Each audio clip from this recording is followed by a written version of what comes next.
Hello all, అందరు మామిడికాయ పచ్చడి పెట్టేశారా? మామిడికాయ పచ్చడి అంటే అందరికి ఒక ఎమోషన్, మాక్సిమం అందరికి ఇది ఫేవరెట్. మామిడికాయ పచ్చడిని ఎలా ప్రిపేర్ చేసుకోవాలో కొలతలతో చూద్దామా. మామిడికాయల్ని నీట్ గా క్లీన్ చేసుకుని తొడిమ భాగాన్ని తీసేసి నీట్ గా తుడుచుకోవాలి తడి లేకుండా.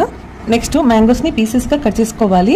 ఇందులోని జీడి తీసేయాలి. తర్వాత పేపర్ లాంటి పొర కూడా ఉంటుంది, అది కూడా తీసేయాలి. పీసెస్ గా కట్ చేసుకున్నాక కొంచెం తడిగా ఉంటాయి, అవి కూడా తడి లేకుండా తుడుచుకోవాలి. నేను ఇక్కడ 1 kg మామిడికాయ ముక్కలకి ఉప్పు కారం ఎలా వేసుకోవాలో చూపిస్తే దాన్ని బట్టి మనం ఎన్ని కేజీస్ తీసుకుంటే అన్ని కేజీస్ కి ఈజీగా వేసుకోవచ్చు. 1 kg మామిడికాయ ముక్కలకి 1/2 టీ గ్లాసు మెంతిపిండి, 1.5 గ్లాసు ఆవపిండి.